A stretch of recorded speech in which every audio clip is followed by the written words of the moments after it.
Hai Alvel,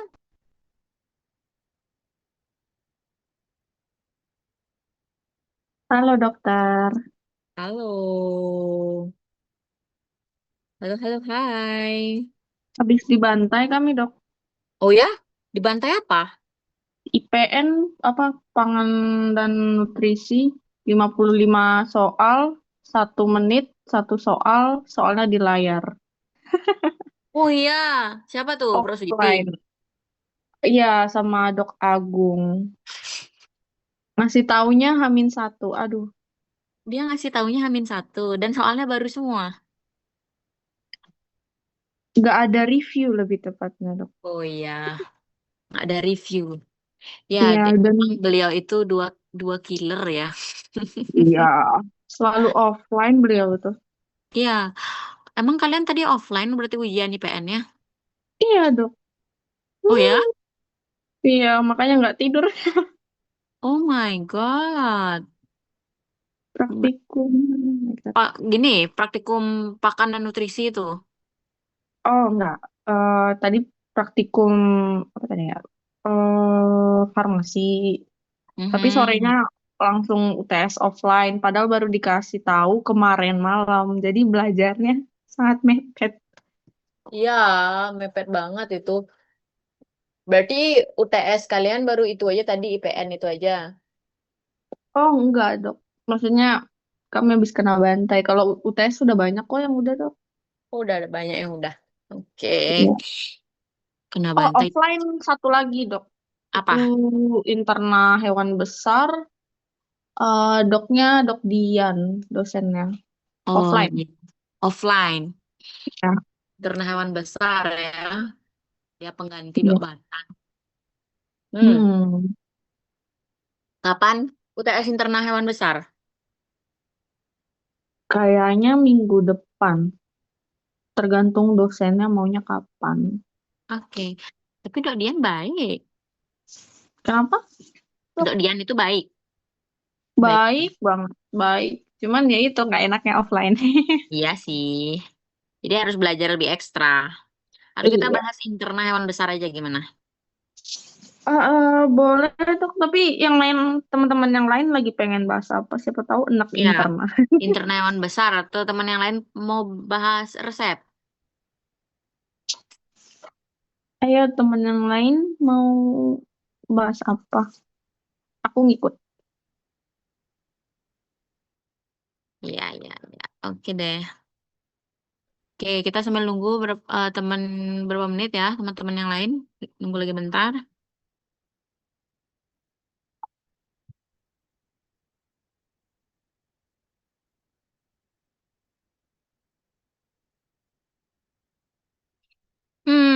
Internal hewan besar. Nanti mungkin kayak udah mau pertemuan-pertemuan terakhir kita, pertemuan ke 7 atau 8 nanti kita tatap muka ya guys, 1 ke 6. Kita akan belajar buat operasi hewan secara langsung ya. Nanti untuk obatnya saya siapin semuanya dan juga alat-alatnya. Kalau kalian buat alat tambahan juga boleh. Oke? Untuk pasiennya dari dokter. Untuk pasiennya, mungkin kalian kalau ada boleh kalian bawa gitu ya. Pasien di mana gitu random ngambil kucing, tapi jangan kucing kesayangan gitu ya anjing kesayangan, kesayangan Loh, banget. jadi apa Jadi dok? random. Gimana? Kalau bukan kucing anjing apa dok? Maksudnya yang kayak punya orang yang kesayangan banget gitu loh. Oh, oke dok, siap. Iya, jadi kan karena kita pakai belajar dan kalian full yang jadi operator ya. Nanti saya ngarahin sama teman saya, rekan dokter saya yang lain. Jadi kalian tinggal belajar itu. Langsung jadi operator ya, semua jadi operator. Oh, jadi satu orang satu dok. Satu orang, Per- satu kalau misalnya kalian ada berapa hewannya? Kalau kalian mau target tiga, tiga mungkin giliran ya. Mungkin ini yang Hmm, untuk jahit bagian lini albanya, ini bagian gininya gitu. Jadi bagi-bagi aja. oke, siap dok. Ya, jadi nanti saya nyiapin atropin, silaketan itu saya siapin. Hmm. Sama nanti kalian udah belajar nginfus? Udah, tapi belum perfect, Dok. Belum praktek. Maksudnya praktek Mm-mm. gimana? Nyoba langsung belum? Belum perfect, belum Oh, sacet belum gitu. perfect. Oke, nggak apa-apa. Jadi tips buat kalian yang belajar untuk mau belajar nginfus, kalian coba aja pakai kardus itu ya. Tahu kan kardus tuh? Kan ada tuh sela-selanya tuh. Oh Itu kan. iya. Ya, jadi itu coba kalian tusuk pakai jarum.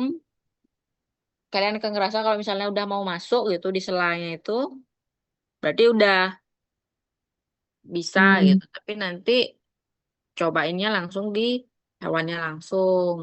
Tapi itu aja belajar nusuk dulu, karena kalau nyuntik itu kan dia agak lebih miring. Ya, iya. jarumnya lebih agak tidur gitu. Mm-mm.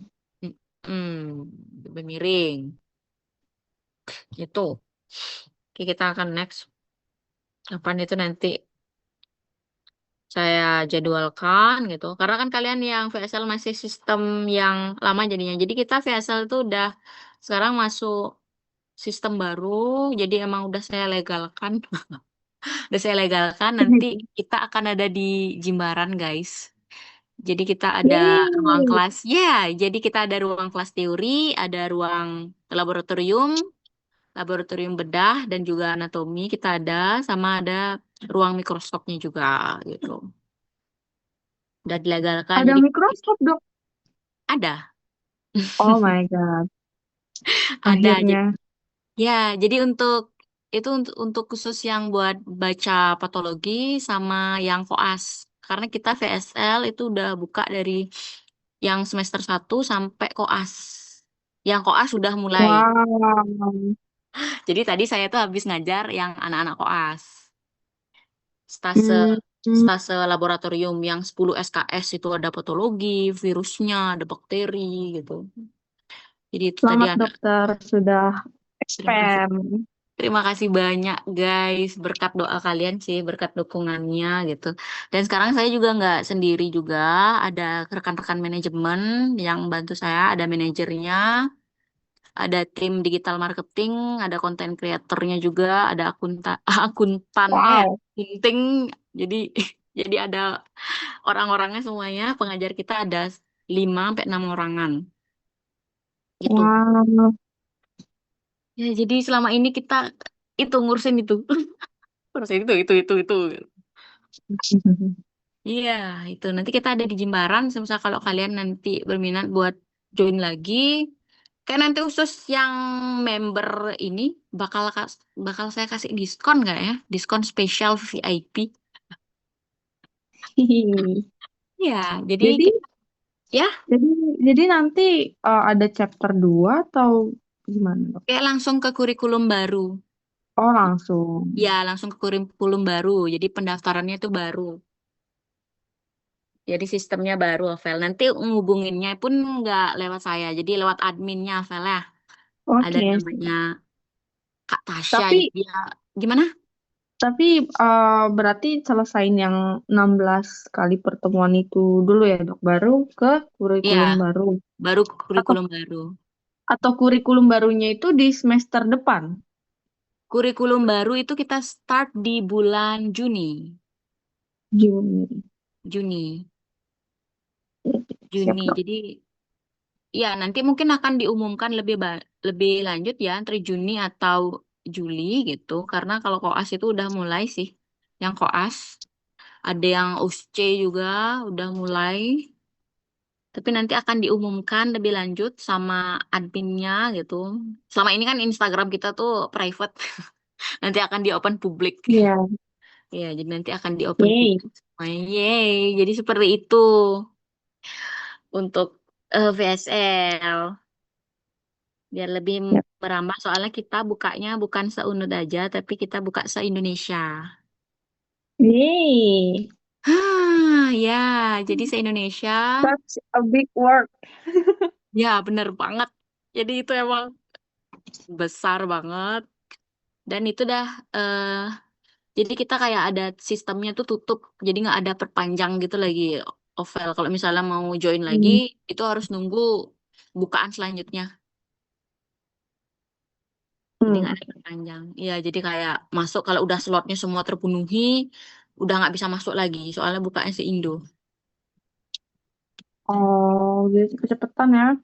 Iya, makanya yang ini kita sekarang udah mulai belajar pakai Zoom.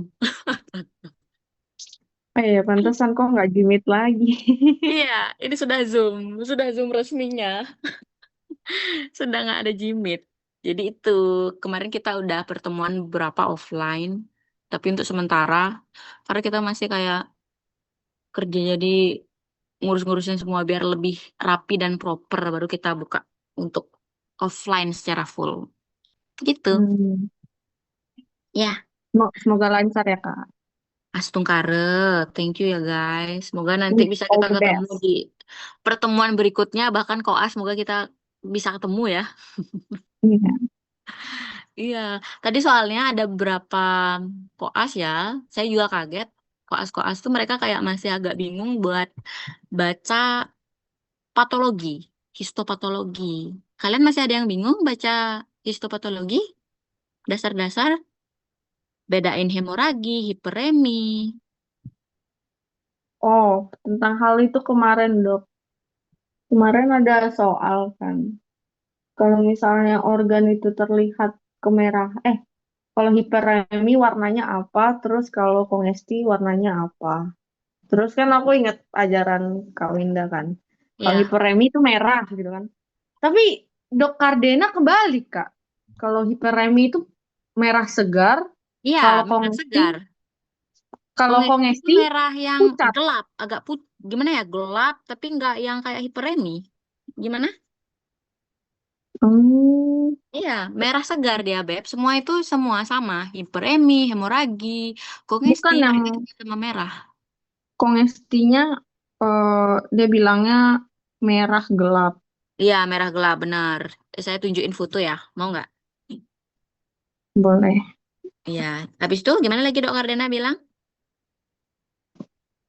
Aku ingatnya Kak Win ngajarnya kalau kongesti itu pucat, putih pucat gitu. Bukan.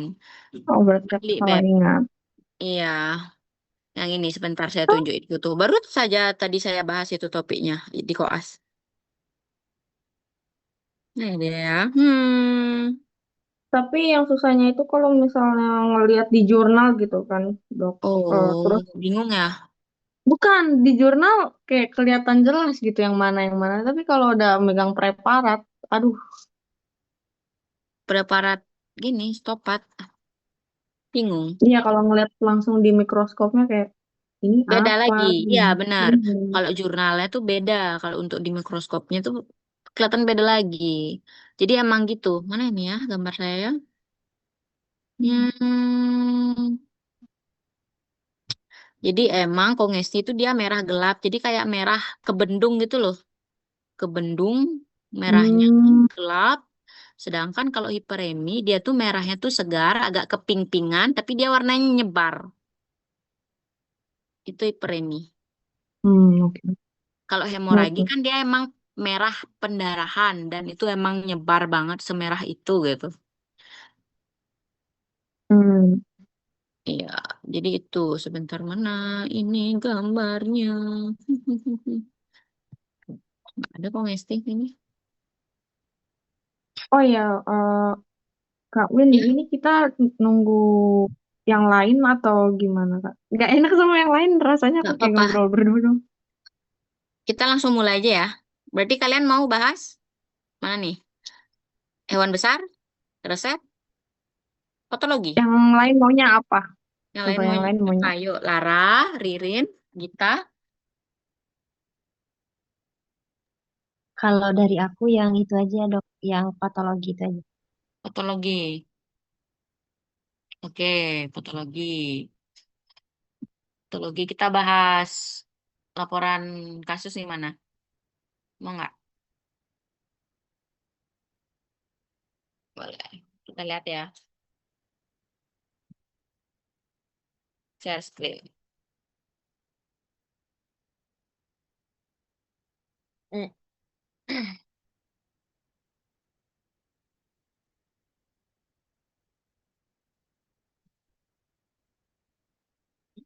Ini adalah laporan kasus saya gitu. Ini kan otak ya. Ini nih namanya edema. Edema perivaskuler. Apa itu edema? Itu yang biasa. Akumulasi cairan biasanya isinya protein. Ya, benar. Akumulasi cairan. Jadi dia akan kelihatan seperti tengah-tengahnya itu kayak dia bening dan sekeliling-sekelilingnya ini emang ada sel-sel di jaringannya. Dan dia tuh perivaskuler. Kenapa? Karena dia tuh letaknya itu ada di pinggiran dari pembuluh darah. Ini nih pembuluh darah. Ini pembuluh darah.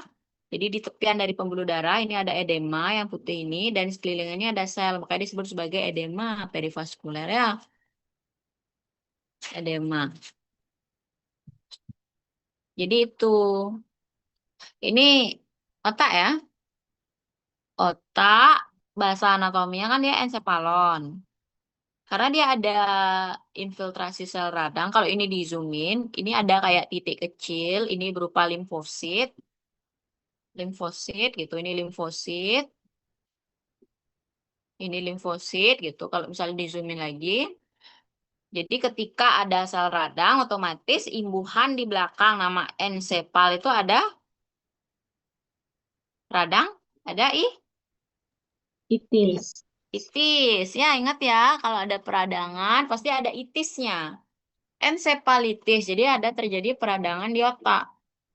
Kalau misalnya di otot jantung, apa namanya? Peradangan apa? Peradangan di otot jantung. Miokarditis. Miokarditis. Miokarditis. Habis itu kalau di apa lagi ya? Di hati, Hepatitis. Hepatitis. hepatitis. Ginjal, ginjal apa? Ginjal nefritis ya. Ginjal nefritis. Usus apa? Enteritis. Enteritis. Oh, enteritis. Good. Enteritis. Dan untuk peradangan, itu tanda-tanda umum radang ada apa aja? Kan udah belajar kemarin ya. Ada Neutrofil. tanda peradangan secara makroskopis gitu. Oh, Secara dubor, makroskopis. kalor, Tumor. Kalor. Iya, jadi ada Tubor. rubor. Tubor. Kalau rubor itu kemerahan, merah dia ya. Itu harus kalian benar-benar pahaminnya, harus dihafal. Tanda umum peradangan secara makroskopis. Kalau misalnya mikroskopis, baru kalian temukan infiltrasi sel radang kayak limfosit, monosit, gitu-gitu. Kalau misalnya yang makros, ya itu tadi, rubor kemerahan, kalor panas, dolor rasa sakit, tumor bengkak, sama apa lagi satu? Gangguan? fungsiolesa. Ya, fungsiolesa atau gangguan fungsi ya, kayak serasa kayak mati rasa atau apa. Kenapa bisa terjadi kemerahan kalau misalnya di gini, apa namanya, di kasus peradangan dia merah-merah nih. Kenapa bisa terjadi kemerahan, rubor? Patofisiologi. Karena hiperemia, Hiperemi kan namanya ya. Kalau hiperemi itu beda. Kalau misalnya hiperemi itu dia masih di satu tempat, tapi dia merah itu nyebar. Kalau dia hemoragi, dia itu keluar dari jalur tempat. Merah keluar dari jalur tempat, kayak keluar dari pembuluh darah, dia merembes darahnya, merah dia. Dan merah itu dia nggak semerah gelap kongesti. Merah itu dia kayak merah, merah cabe, atau kadang dia merah gelap, tapi nggak gelap banget kayak kongesti. Kalau hiperemi, itu dia merahnya keping-pingan. Jadi hiperemi, hemoragi, kongesti itu kan istilah patologi. Hiperemi itu contohnya kayak kalian lagi senyum, tiba-tiba pipi kalian itu blushing gitu loh. Kemerahan pipi kalian kan merah-merah pipinya. Itu yang disebut dengan hiperemi. Kayak gitu hiperemi contohnya. Kalau hemoragi kan emang pecah pembuluh darahnya, merah dia, kayak merah cabai gitu. Merah darah banget lah. Kalau kongisti itu kayak merah itu dia kejebak. Ada suatu bagian di pembuluh darah, tiba-tiba merahnya tuh dia kayak merah totok gitu, merah tok banget, kejebak, gelap. Itu kongisti. Ya, sedangkan kenapa bisa merah, tanda kemerahan, itu karena ada gini, jadi di kapiler-kapiler di sekitar daerah radang itu dia mengalami vasodilatasi, guys. Jadi pelebaran pembuluh darah sehingga aliran darah ini dia lebih deras, ya kan? Ketika dia vasodilatasi, otomatis aliran darah ini akan lebih deras menuju ke kapiler-kapiler darah. Kapiler itu kan pembuluh darah yang lebih kecil, yang lebih nyebar, makanya merahnya akan terlihat lebih nyebar. Jadi akan terjadi tanda kemerahan. Ingat ya. Maka itu yang disebut dengan hiperemi kalau misalnya di peradangan biasanya dia hiperemi. Kalau lebih parah lagi baru hemoragi. Jadi karena kapilernya itu nyebar ya, vasodilatasi. Jadi itu kenapa bisa terjadi kemerahan? Karena pembuluh darahnya dia mengalami vasodilatasi. Vasodilatasi. Oke, ada pertanyaan nggak?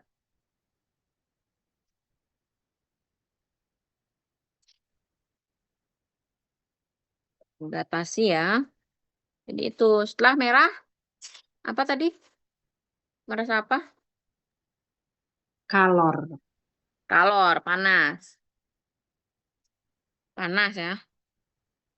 Jadi pada reaksi radang itu memang di suatu jaringan itu akan diikuti dengan peningkatan suhu. Suhu. Ya, peningkatan suhu di daerah peradangan. Karena kan aktivitasnya juga akan semakin lebih tinggi. Kayak itulah tadi vasodilatasi, kemudian aliran darah itu akan semakin deras. Setelah itu kayak ada sel radang yang datang menuju ke area tersebut. Nah, ini juga akan meningkatkan meningkatkan suhu di daerah yang mengalami peradangan. Dan juga ini disebabkan karena panas tubuh juga. Panas tubuh ya, yang ada di aliran darah. Nah, di aliran darah, jadi disertai aliran darah yang intensif dan lambat akibat dari kapiler-kapiler yang mengalami vasodilatasi itu tadi. Jadi dia udah ngelebar, aliran darahnya deras, aktivitasnya semakin meningkat, disertai dengan suhu tubuh, nah makin panas dah tuh kalor. Setelah itu kan ada yang namanya tumor ya, bengkak. Kebengkakan ini memang diakibatkan karena akumulasi ya, akumulasi dari kayak sel-sel ataupun plasma di daerah-daerah peradangan.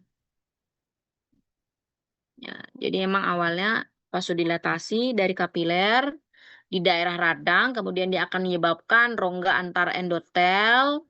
Rongga antar endotel nih semakin dia melebar. Kemudian ini akan diisi oleh cairan-cairan plasma ya.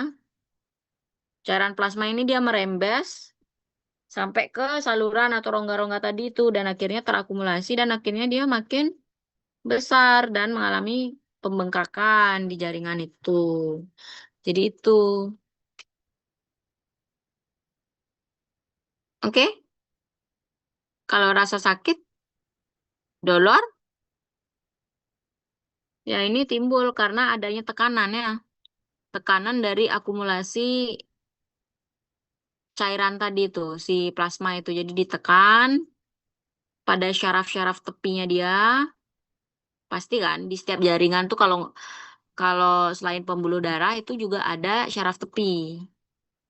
Jadi ini ditekan otomatis ini akan merangsang adanya tekanan di jaringan dan menyebabkan timbulnya rasa sakit di daerah peradangan. Oke?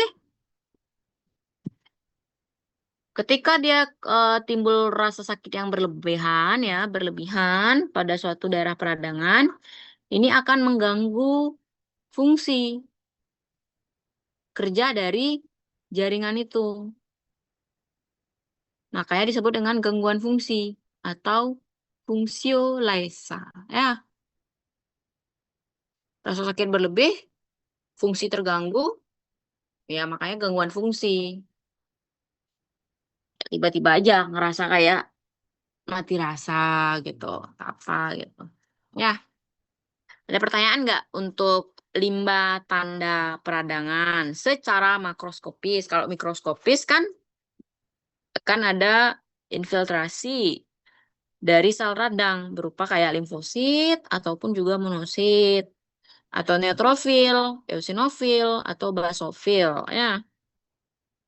Kalau di mamalia kita sebut dia sebagai neutrofil, kalau di unggas kita sebut sebagai apa? Di unggas? Neutrofil kan mamalia. Kalau sel radangnya yang diunggas di ayam gitu, di burung, kita sebut sebagai Lupa dok. lupa. Diingat ya, heterofil. Oke?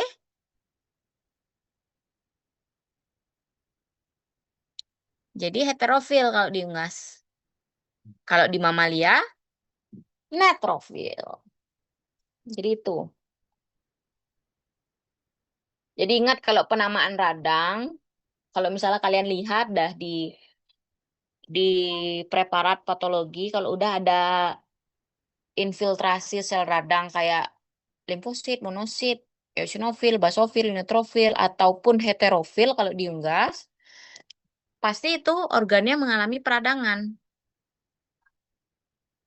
Karena udah kalian lihat secara mikroskopis, otomatis penamaannya akan kalian tambahkan itis di belakangnya.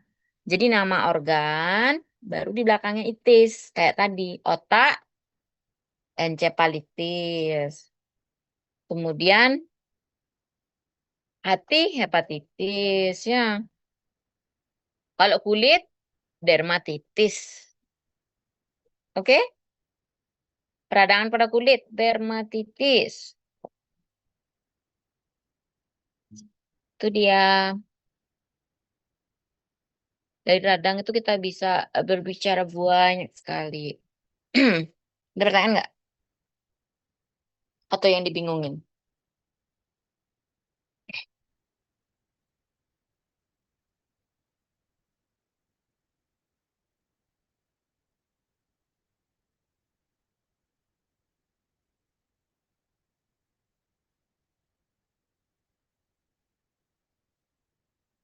Belum ada pertanyaan? Belum ya? Belum dok. Ya, jadi itu. Oke, coba kita lihat lagi bawahnya. Mhm. Jadi ini yang disebut dengan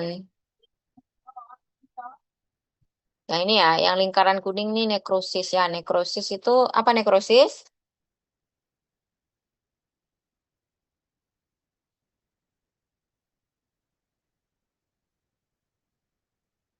Nekrosis adalah Kematian sel atau jaringan. kematian sel, kematian, kerusakan,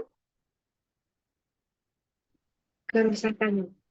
kerusakan sel disertai dengan kematian ya, kematian jaringan juga. Itu, jadi itu nekrosis. Nekrosis itu dia dibagi-bagi lagi gitu. Jadi nekrosis itu ada macam-macam.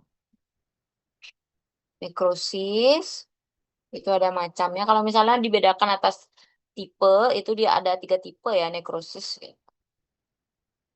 Tapi sebelumnya penyebab nekrosis itu apa aja menurut kalian?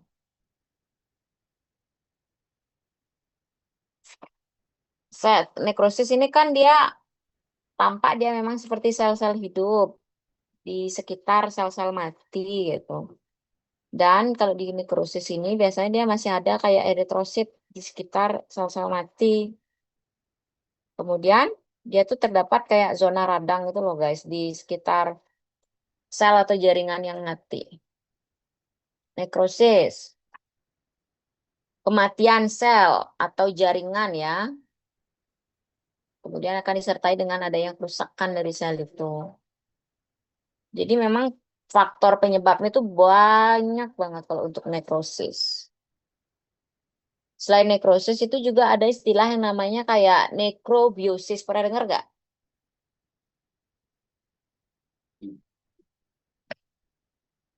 Nekrobiosis ya. Nekrobiosis itu kayak ada sel-sel yang nekrosis pada suatu tubuh makhluk hidup gitu. Tubuh makhluknya ini kayak masih hidup, tapi ada sel-sel gini, sel-sel yang mati. Jadi ini sangat mengganggu, guys. Sel-sel mati ini gitu. Nekrobiosis namanya. Bio kan pada makhluk hidup. Kalau misalnya penyebab dari nekrosis itu banyak. Kayak ada toksin ya, toksin atau zat kimia. Kemudian karena suhu juga, habis itu tidak ada inervasi syaraf, jadi tidak ada syaraf yang melalui suatu jaringan atau sel itu, ini juga akan dapat menyebabkan kematian sel dan kerusakan sel pada suatu jaringan, karena kan udah kayak nggak digunakan lagi gitu. Untuk apa sel dan jaringan itu? Jadi dia diam aja, akhirnya dia perlahan jadi mati gitu. Kemudian selain itu juga disebabkan karena suatu trauma atau tekanan-tekanan fisik yang menyebabkan cedera ya. Itu juga menyebabkan nekrosis serta ada sinar-sinar radioaktif. Tuh. Kemudian kalau nekrosis itu dia tuh punya ciri-ciri utama. Jadi ciri utama dari nekrosis kalau misalnya secara mikroskopis cirinya itu ada 3. Ini tuh kalau kalian pernah dengar ada pignosis. Pignosis, karioheksis, sama kariolisis. Pignosis itu kayak tahap awal kematian sel, guys. Jadi boleh dicatat ya. Pignosis itu tahap awal kematian sel. Jadi dia awal banget, awal-awal. Jadi itu dengan ciri-cirinya dia inti sel itu mulai mengecil. Mengecil, kemudian lebih bundar, dan warna itu agak mulai samar-samar. Tuh. Dengan warna agak samar, tapi dia lebih jelas lah kelihatannya. Setelah pignosis, karena dia udah tahap awal kematian sel, kemudian dia akan ke tahap berikutnya ada kayak yang namanya karyoheksis. Karyoheksis. Jadi ini dia ditandai dengan intinya dia itu pecah-pecah. Kalau di pignosis, pigno itu kan artinya kecil.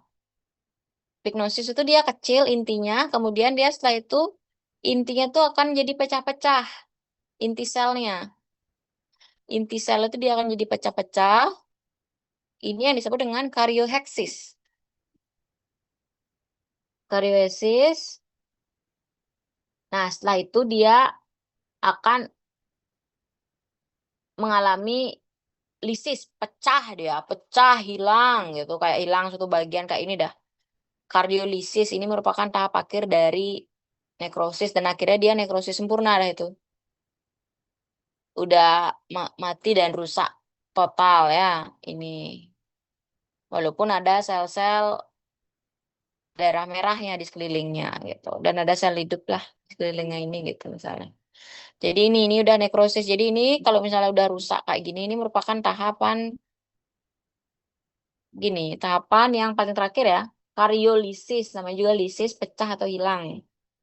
Kan pecah, hilang, rusak. Kariolisis sudah selnya gitu. Oke, itu tiga macam. 3 ciri-ciri utama nekrosis secara mikroskopis. Ada pertanyaan nggak untuk pignosis, karioheksis, dan kariolisis? Belum ada dok. Belum ada. Jadi itu ya. Itu untuk nekrosis. Oke, kemudian kalau misalnya macam-macam nekrosis, itu ada 3 tipe juga. Ada nekrosis koagulatif, kemudian ada likuafaktif ya, dan kasiosa. Kalau koagulatif, jadi kalian boleh catat inti-intinya aja.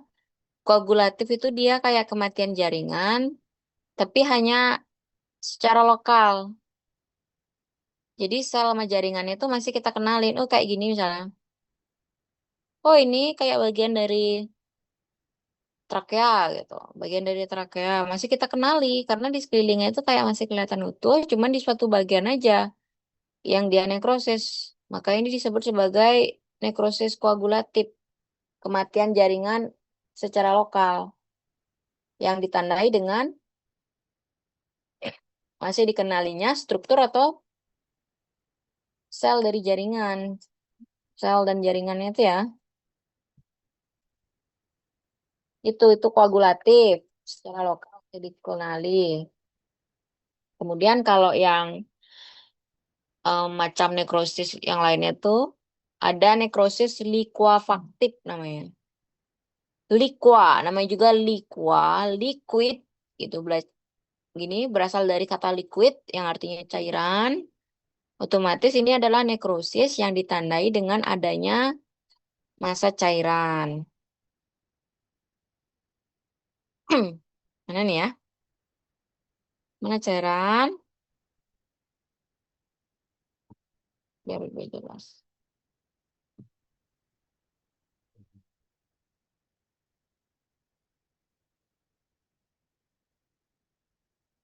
Kayak cairan itu kan misalnya cairan itu kayak pink gini. Tapi yang ini, yang panah hitam ini kan merupakan edema pulmonum. Tapi biasanya kalau misalnya dia nekrosis likuafaktif, di sekeliling dari sel jaringan ini akan kayak pecah gitu guys. Pecah. Seperti apa ya? Mau tak bilang contohnya. Seperti inilah. Seperti ini. Ini. Ini ya. Yang tandanya ini. Bentar, gimana caranya ini? Menandakan.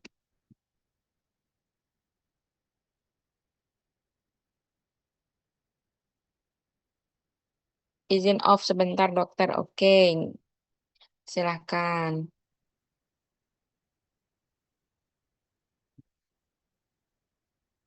Jadi itu.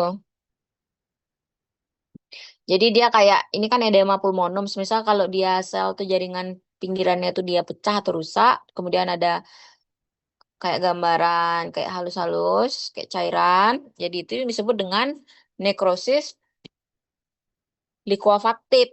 Namanya juga liquid ya. Ada cairannya. Kemudian ada nekrosis yang terakhir tuh ada nekrosis kaseosa namanya. Caseous nekrosis.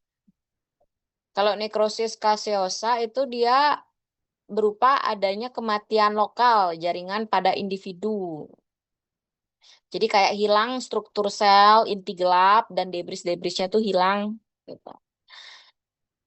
Jadi hilang itu struktur semuanya itu. Kemudian dia gini apa namanya? Dia tuh akan bersatu membentuk kayak ada massa berupa keju, perkejuan. Nanti ada warnanya berupa fibrin-fibrin kuning tidak jelas. Pokoknya dia berserabut. Mana ya? Mana contohnya di sini? Kayak gini.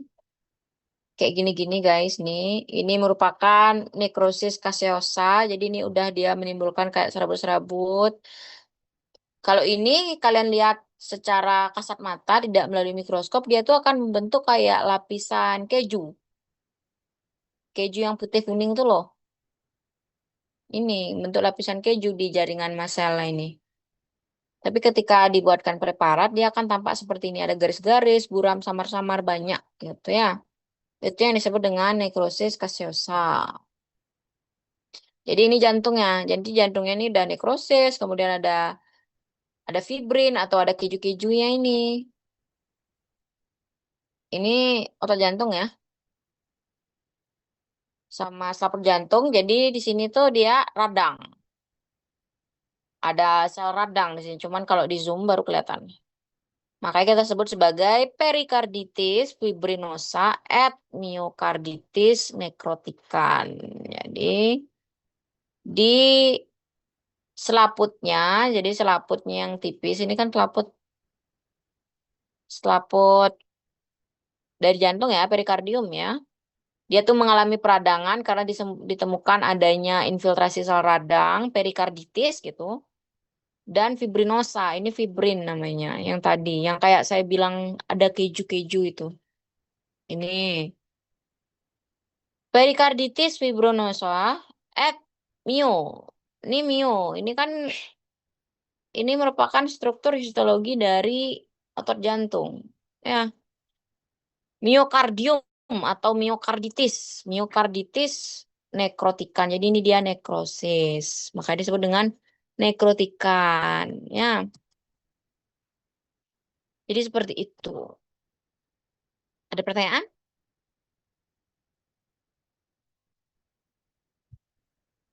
Ada pertanyaan nggak? Atau kalian bingung? Atau saya kecepatan? Maaf dok, yang fibrinosanya itu yang mana kan ya? Ini fibrinosa. Ini yang kayak selaput-selaput ini.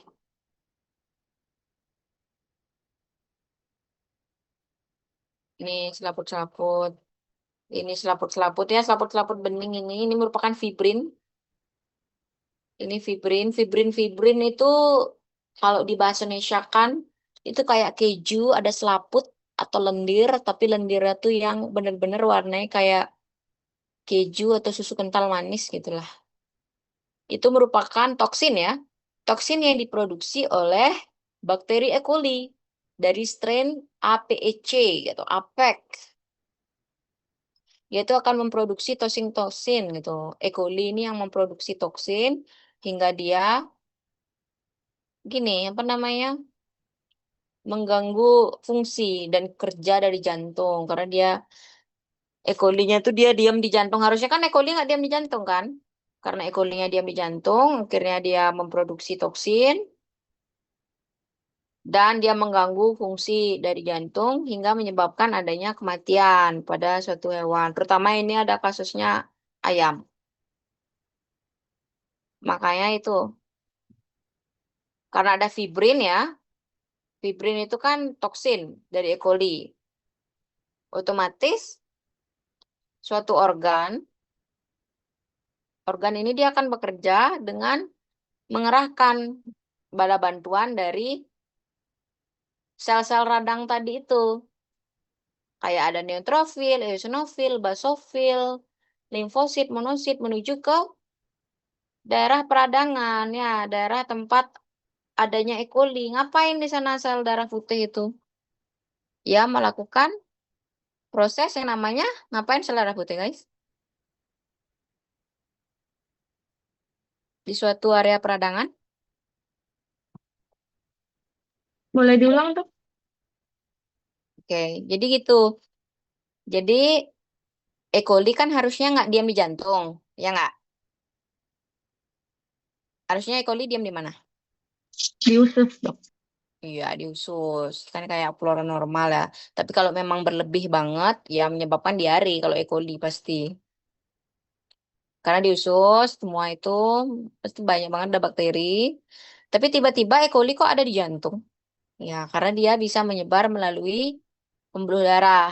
Ya, dia masuk ke pembuluh darah dengan cara diapedesis. Akhirnya dia menyebar melalui sirkulasi ya, peredaran darah hingga dia E. coli ini sampai di jantung. Di jantung, yaitu mengeluarkan toksin. Toksin ya.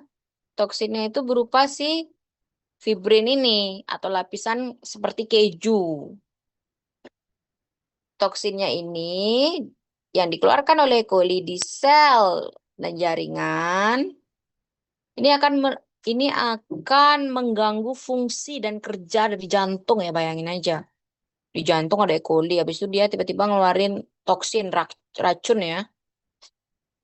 Akhirnya rusaklah sel dan jaringan itu gitu. Maka ini toksinnya. Nah, setelah itu otomatis kerusakan itu akan dia menyebar ya. Menyebar, nyebar, nyebar hingga dia menyebabkan E. coli. Menyebabkan kematian. Terus otomatis ketika terjadi pengeluaran toksin oleh E. coli yang di jantung ini akan memberikan sinyal pada sel darah putih. Nah, sel darah putih ini dia akan bekerja menuju sel tuh jaringan target. Oh, itu ada E. coli di sana, kita bersih-bersih yuk. Jadi E. coli-nya di sana itu melakukan proses, sorry, bukan E. coli-nya. Siapa namanya? Sel darah putihnya ya, leukosit ini. Dia akan melakukan proses fagositosis. Jadi dia melakukan proses memakan benda asing. Benda asing yang dimaksud di sini itu adalah si E. coli ini dengan berbagai strain. Jadi dimakanlah itu. Otomatis sel radang atau si sel darah putih atau di sini ada limfosit, monosit, eobas. Ini akan semakin banyak karena E. coli itu juga banyak. Otomatis kerjanya juga semakin berat. Dan dia harus mukbang, guys. Mukbang, kalau bahasa patologisnya dia adalah apa tadi? Fago? Si? Fagositosis. Iya, fagositosis ya. Fagositosis si E. coli ini. Tapi akhirnya karena imunitasnya sudah tidak kuat dan E. coli-nya sudah semakin merajalela gitu. Alah dia menyerah lah itu. Menyerah mereka. Dan akhirnya menimbulkan kematian pada hewan. Jadi itu ya. Sel darah putih itu bukan sel jahat, guys. Baru dia kalian bilang, oh dia menyebabkan peradangan, dia jahat tuh sel darahnya. Enggak ya. Di sana tuh justru dia tuh membantu proses. Jadi dia kan mempertahankan sistem imunitas kita. Jadi menjaga biar nggak semakin rusak. Gitu, gitu ceritanya. Dengan memakan atau memfagositosis benda-benda asing. Benda asing itu seperti ada virus, bakteri, parasit, ya. Jadi itu. Oke? Any question? Atau kalian bingung? Dok, izin bertanya, dok. Jadi kan kalau misalnya ada benda asing atau patogen gitu kan pertama itu peradangan dulu. Nah, tadi Ya, dokter menyebutkan tentang fagositosis oleh limfosit. Jadi itu setelah peradangan baru fagositosis ya? peradangan itu kayak efeknya gitu. Karena gini, Novel. Jadi ketika sel-sel radang ini dia bekerja menuju ke jaringan atau jaringan di organ target, dia akan menuju ke sana gitu. Jalan dia tuh berbondong-bondong menuju ke organ target. Nah, ketika sampai sana, proses peradangan ini akan dia terjadi. Ini menandakan bahwa mereka itu sedang bekerja. Mereka semua itu sedang bekerja dan ini ngefek ke sel-sel dan jaringan yang tadi. Proses peradangan ya kayak ada kemerahan, ya kan? Kemerahan, kemudian dia merasa panas. Habis itu apa lagi? Dan dia merasa bengkak karena itu udah tadi. Selain ada tekanan itu, tekanan karena ada gangguan fungsi yang disebabkan oleh si patogen dan juga kerja dari sel radang ini, itu deh yang menyebabkan tanda-tanda radang ini muncul. Secara otomatis memang kerja dari sel radang ini untuk memfagositosis benda-benda asing. Kan mereka lagi kerja, lagi memfagosit. Fagosit itu kerjaannya mereka. Memakan benda-benda asing itu kayak virus, bakteri gitu ya, parasit. Oke, biar nggak semakin dia merajalela, biar nggak semakin dia menyebar toksin. Makanya peradangannya ini ketika peradangannya terlalu over gitu kan, terlalu over banget, ini harus ditekan biar tubuh kita itu nggak terlalu gimana ya, nggak terlalu keras banget gitu loh efeknya, bisa nyebabin kita demam. Nah, untuk menekan peradangannya ini, itu dengan cara pemberian obat anti radang ya, biar nggak peradangannya itu berlebih. Karena itu udah kerja dari sel-sel radang itu dia kayak meningkat gitu loh seiring dengan perkembangan penyakitnya. Kan namanya juga melawan tuh lagi war mereka. Gitu. Gimana, Vel? Bisa dipahami dan teman-teman semua? Izin dokter, Ya? mungkin saya izin meluruskan maksud saya, kan pertama neutrofil dulu yang datang ya dok. Ya, Eh, Neo. Abis neo itu baru limfosit atau masih ada lagi setelahnya dok? Jadi urutannya tuh memang neutrofil. Tergantung kalau misal kalau yang disebabkan oleh bakteri, limfosit dan monosit tuh pasti akan datang. Setelah itu dia akan limfosit, monosit, dan yang paling akhir tuh biasanya ada basofil juga dan monosit gitu. Jadi urutannya itu ada neutrofil, baru menurut kalian apa? Basophil. Eh, Eosinofil. Eosinofil, lagi menurut kalian kemana lagi? Ntar kita luruskan. Apa ayo, ayo gitar, Ririn, Lara. Jadi kalau misalnya yang pertama tuh kayak ada neutrofil ya. Neutrofil, kemudian disusul. Kemudian ada makrofag. Kalian tahu makrofag? Tahu dok. Ya, jadi sel yang besar itu. Sel besar. Jadi fungsinya dia untuk memakan tuh. Makan, bersih-bersih. Baru nanti ada limfosit. Limfosit, ya, limfosit, monosit, ada eosinofil dan juga ada basofil. Terus misal kalau diperlukan basofilnya, biasanya dia basofil tuh emang keluar di akhir-akhirnya. Limfosit itu dia keluar setelah neutrofil dan makrofag itu memang fungsinya dia itu untuk mempertahankan respon imun gitu, respon imun. Sedangkan kalau eosinofil dan basofil itu dia berperan biasanya dalam respon alergi guys, kalau EOS dan baso. Kalau secara umum, ya. Tapi kalau untuk berdasarkan patogen yang menyerangnya, kalau eosinofil itu bekerja untuk membasmi ya, untuk membantu membasmi parasit. Kalau misalnya bakteri, itu dibantu dibasmi oleh siapa menurut kalian? Neutrofil. Good, neutrofil ya, bakteri neutrofil. Gitu. Bakteri, neo. Jadi seperti itu. Oke, itulah dia. Jadi emang kerja itu beda-beda, tapi mereka semua itu saling bersinergi. Ya, neutrofil, eosinofil, basofil saling bersinergi mereka. Tapi kalau untuk eos basofil itu lebih ke alergi sama sama-sama menghancurkan parasit. Kalau limfosit itu ada dua jenis. Limfosit apa aja? T dan B. Ya, limfosit T dan B. Limfosit T sama B. Iya, limfosit T sama B. Limfosit T itu dia membantu menghancurkan sel-sel yang udah terinfeksi biar nggak makin nyebar luas. Kalau misalnya limfosit B itu dia membantu untuk menghasilkan antibodi. Ya, antibodi itu dibantu dihasilkan oleh limfosit B. Gitu.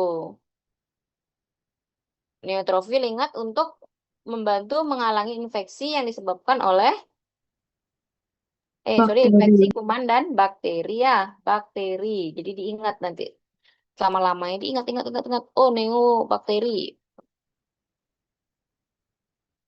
Jadi seperti itu. Ya,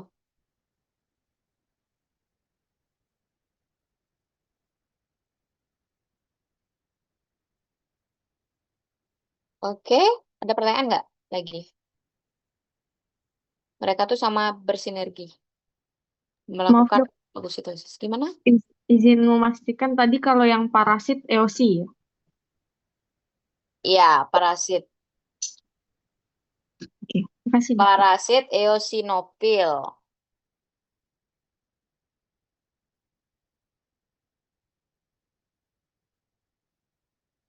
Oke, parasit eosinofil. Hmm, Jadi itu boleh dicatat.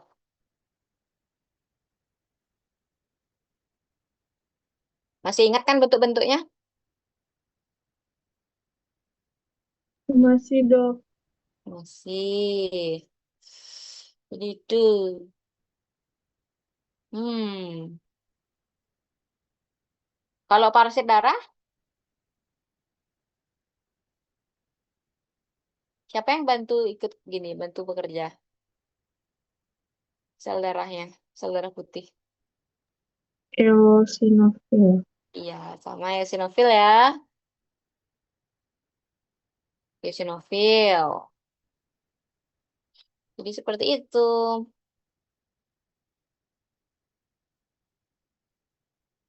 Oke, ada pertanyaan nggak? Neutrofil, eosinofil, basofil. Makanya biar radang tuh dia biar nggak terlalu keras gitu loh guys. Jadi ngefek sampai kita biar kita bisa demam ya kan. Nih apa nih ya? Gini saya lagi radang, amandel gitu kan. Jadi emang ditekan dengan obat anti radang. Sebenarnya dia obat anti radang tuh hanya membantu untuk menekan biar kerja itu nggak terlalu berlebih. Jadi ngefek banget ke kita, ya kan? Jadi seperti itu. Bukan untuk membasmi si ini, apa namanya? Penyebab itu, bukan membasmi si patogen obat anti radang ini. Jadi dia itu menekan gejala, ya, lebih menekan simptom. Makanya contohnya kayak kayak hewan-hewan yang kena virus ya entah itu parvo, distemper, hepatitis, parainfluenza. Tapi parainfluenza kan ada obatnya. Yang gini, contohnya kayak parvo dan distemper ini. Untuk obat buat ngebasmi parvo dan distemper itu nggak ada. Nggak ada. Hanya cara pencegahannya itu ya dengan vaksinasi. Tapi semisal kalau memang sudah kena parvo atau distemper ya, penyakit yang disebabkan oleh virus ini, obat yang diberikan oleh dokter itu hanya untuk menekan gejala-gejalanya, biar nggak terlalu over. Makanya obat-obat yang diberikan itu adalah obat simptomatik dan support Suportif. sportif. Ya, good. Simptom. Jadi untuk menekan gejalanya, kalau misalnya dia muntah, dikasih obat anti muntah. Diare, dikasih obat anti diare gitu. Apalagi? Kalau misalnya dia udah radang, dikasih obat anti radang. Contoh anti radang apa aja? Kan ada tipenya. Ada NSAID, ada yang enggak gitu. Misalnya non-steroid anti-inflammatory disease gitu. Contohnya apa aja kayak apa contoh NSAID? Ada prednison gitu ya. Kemudian nanti ada yang kayak meloxicam dan lain-lain itu kan obat anti peradangan itu. Tapi untuk virus itu lebih dikhususkan lagi apa gitu misalnya. Tergantung peradangannya sebelah mana. Habis itu suportifnya ya berupa vitamin. Sedangkan kalau untuk obat buat ngilangin virusnya itu nggak ada guys. Kausatif itu tidak ada. Kita hanya memberikan obat biar dia tidak terjadi infeksi sekunder ya yang disebabkan karena diare berlebih, itu, muntah berlebih. Infeksi sekunder yang disebabkan oleh bakteri. Makanya disebut sebagai obatnya itu yang diberikan adalah antibiotik ya, antibakteri. Tuh, nggak ada antiviral, nggak ada antivirus. Yang ada itu untuk mencegahnya berupa vaksinasi.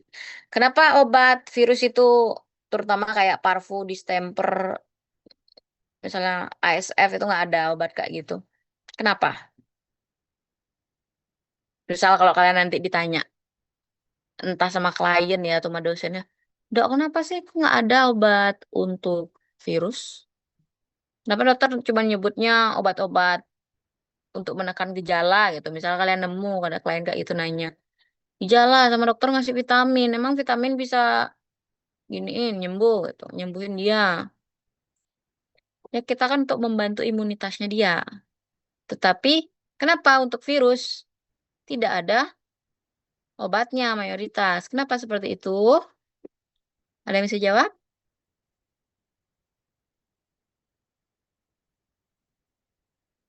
Lara, Ririn, Oveng, Gita, ada yang bisa jawab?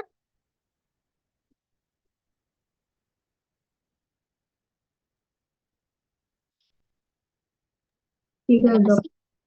Ya, belum, belum ada. Jadi gini, kenapa nggak ada gitu? Mayoritas nggak ada. Karena virus itu cirinya dia itu cepat berubah. Ya, dia tuh cepat banget ganti jaket. Jadi kalau misalnya dibuatkan obat dengan virus, misalnya kita anggap aja virus parvo tiba-tiba aja dia udah berubah. Yang awalnya dia pakai jaket A, udah dia berubah pakai jaket B, udah dia berubah pakai jaket jaket J, C, D, E, F, G. Jadi dia cepat berubah, otomatis kerja obatnya ini nggak akan optimal gitu. Karena kemampuan dari virus itu yang cepat berubah. Ya, berubah-ubah terus dia. Memodifikasi itu dia cepet banget. Dan untuk misalnya kalau untuk mematikan virus misalnya dalam suatu kondisi lingkungan gitu, udah ada virus-virusnya kan bekas-bekas gitu kan, biar nggak semakin menyebar luas. Itu untuk mematikannya pun itu dengan bahan yang emang benar-benar keras, yang bisa memecahkan lapisan dari si virus ini, yang namanya kayak amplop si jaket ini, biar benar-benar dia bisa memecah sampai ke inti dari si virus ini gitu ya. Karena itu dah, karena sifatnya dia yang cepat berubah, otomatis obat yang di apa namanya yang diberikan itu memang harus terus berubah-ubah, dan ini kalau diberikan ke tubuh ini akan efeknya tuh nggak bagus. Jadi dia akan menyebabkan toksisitasnya tuh tinggi banget hingga menyebabkan kematian. Jadi sangat berisiko dengan alasan sifat virus yang cenderung lebih cepat untuk berubah-ubah. Oke? Jadi seperti itu. Ya, ada pertanyaan, guys?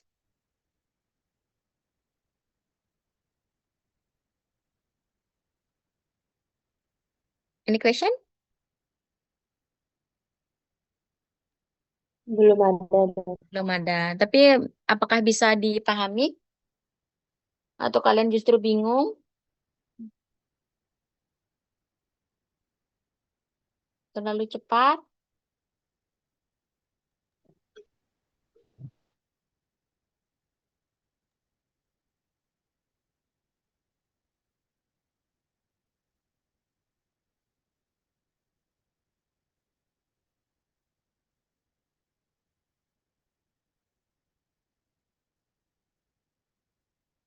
Ada pertanyaan? Belum ya? Oke, itu dulu kayak dicerna. Besok kalian bisa meet nggak ya? Kita online lagi untuk membahas lainnya. Karena nanti kalau semakin banyak nih, nanti kalian akan semakin bingung atau ada pertanyaan nggak? Coba ini apa?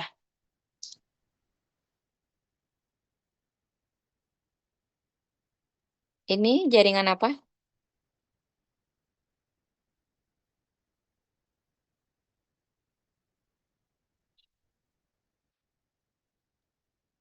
Kita, Usus kalau enggak lidah.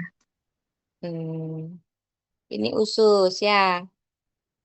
Kalau lidah itu kan dia beda. Dia tuh ada sel tanduk.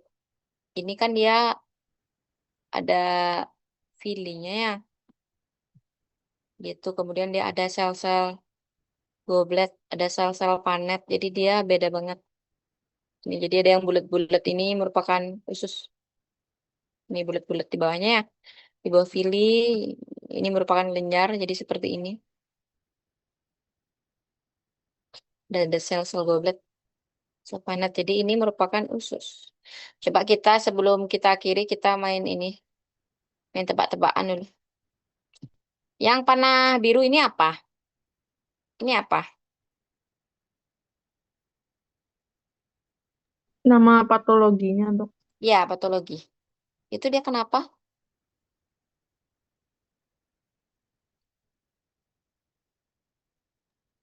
Nekrosis. Iya, benar. Nekrosis. Nekrosis. Kemudian ini di sini ada kayak titik merah. Ini apa? Hemoragi. Hemoragi. Mari kita lihat apakah benar hemoragi. Kita tahan ya. Yang lain gimana? Yang titik kuning ini. Ada banyak pilihan. Hemoragi, kongesti, hiperemi, infark. Yo, apa? Maaf, Dok, kalau infark itu apa ya, Dok? Saya lupa. Infark. Infark itu, ada yang mau jawab nggak? Infark itu apa?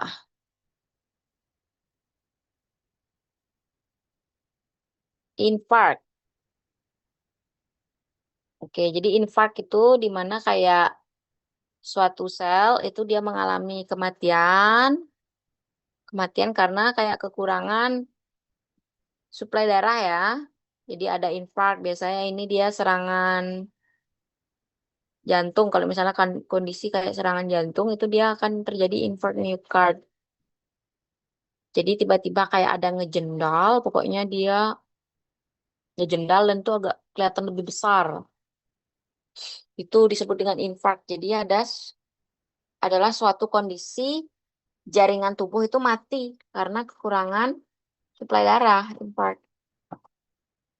Gitu ya. Jadi jaringannya itu kayak nekrosis, guys. Nekrosis yang lokal. Karena itu udah aliran darahnya dia itu terhambat. Otomatis kan nggak dapat aliran darah dia. Nggak dapat darah lah, nggak dapat oksigen. Kayak nekrosis, tetapi dia kayak di suatu spot aja. Mungkin nanti kalau ada saya kirimin gambar contoh infark ya. Yaitu adalah jaringan yang nekrosis, jaringan yang mati, infark.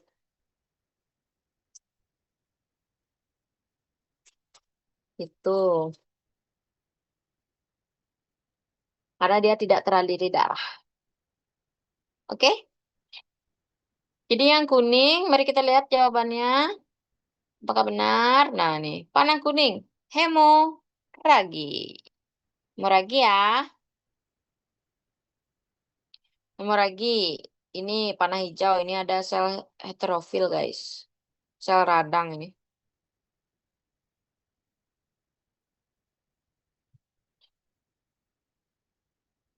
Oke. Jadi seperti itu. Ini nekrosis. Ini dia kayak hemoragi. Kalau misalnya di zoom ini dia lebih kelihatan lagi. Karena ini nggak terlalu zoom. Nggak pembesaran 400. Ini baru pembesaran 100 saja.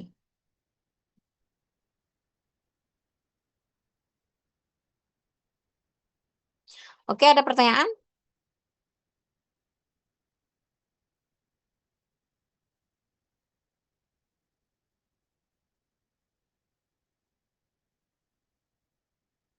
Any question? Ada pertanyaan?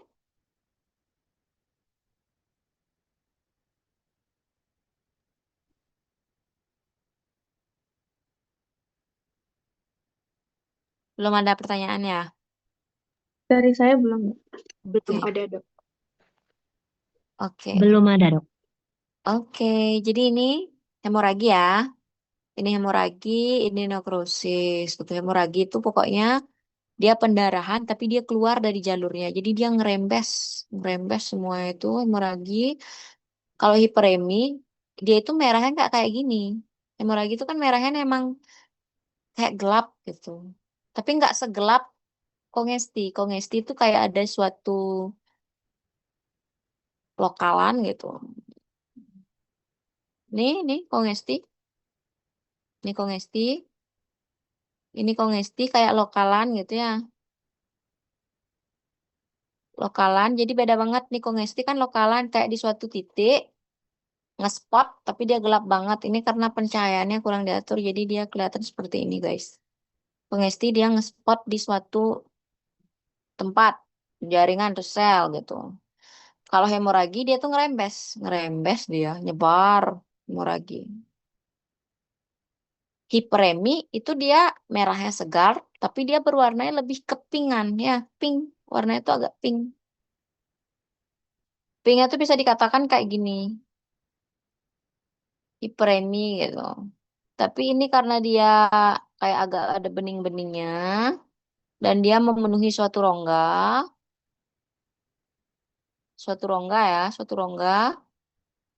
makanya ini disebut dengan edema. Karena ada akumulasi cairan di suatu rongga, makanya ini edema. Kalau dia hiperemi, dia tuh di suatu sel tuh jaringan, dia tuh akan warna merahnya tuh dia nyebar, merah muda nyebar, dia pink di satu sel tuh jaringan. Oke? Apakah kalian bisa gini membedakannya?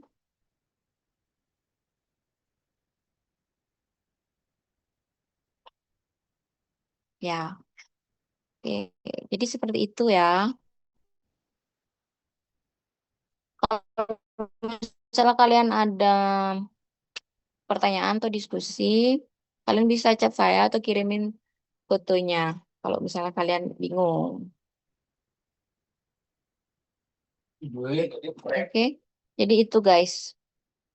Sepertinya itu dulu. Thank you so much. See you untuk pertemuan selanjutnya ya. Terima kasih, dokter. Terima Terima kasih. kasih dokter. Terima kasih, dok. Terima kasih guys.